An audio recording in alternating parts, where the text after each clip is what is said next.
On March 10th, back in 241 BC, Rome defeated Carthage in the Battle of the Egadi Islands and brought the First Punic War to an end. It sure seems like a long time ago now. Duh, you may be saying. Of course it was a long time ago, it was Rome. But this battle, which was pivotal in the development of the Western world, is almost 2 centuries before Julius Caesar got the point on the Ides of March. And at the time of Caesar's assassination, mastery of Rome meant mastery of much of the known world, control of virtually the whole of Mediterranean civilization.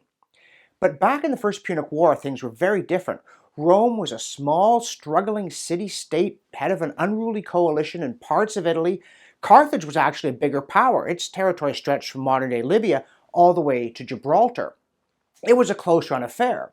It wasn't as close as those dark days when Hannibal Barca, not Lecter, Hannibal Barca, was loose in Italy during the Second Punic War, crushing Roman army after Roman army.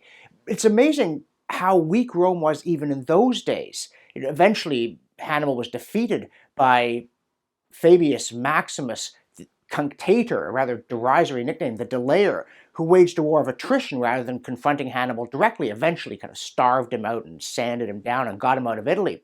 But it took more than a decade. You can't imagine that with the Rome of Augustus or Marcus Aurelius. And yet, you look back to those Punic Wars, and the fact that Rome wasn't defeated, even though, especially in the Second Punic War, things looked so dark, it has an enormous impact on the way the world subsequently unfolded, because without Rome, really no West, no liberty under law, no Athens meeting Jerusalem and the rise of Christianity. An almost unimaginably different world, and very possibly a much bleaker one. I mean, you may think when 2 pagan city-states on opposite sides of the Mediterranean are walloping on one another, it's really no big deal. But G.K. Chesterton in The Everlasting Man devotes an entire profound chapter to the question of how much it did matter, saying Roman paganism was rooted in the family. It produced a loyalty that wasn't just to the city-state or to material things, a kind of resilient optimism where in Carthage, they had a dark religion. They really did sacrifice babies to Baal or Moloch or whatever that god was there. They weren't primitive, they were very sophisticated people, but they were sophisticated in a dark and pessimistic and very ugly way. And one of the reasons he says they lost the Second Punic War, they figured Rome was beaten and would give up, but Rome had a resilience.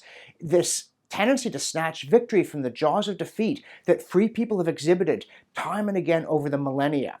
Now, some people might say, well, if it led to the triumph of Christianity, it's a bad thing. Boo hiss down with Rome, war for Carthage. But the Carthaginian religion was a truly scary and ominous thing that denied human dignity and was willing to take brutal shortcuts to achieve practical results instead of building on the permanent things.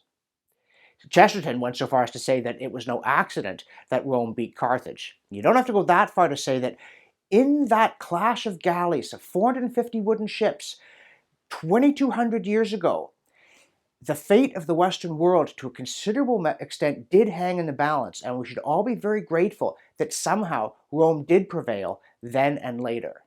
War, indeed, in some ways is the father of things, and it's very important that the good guys should win the battles, no matter how far back you look.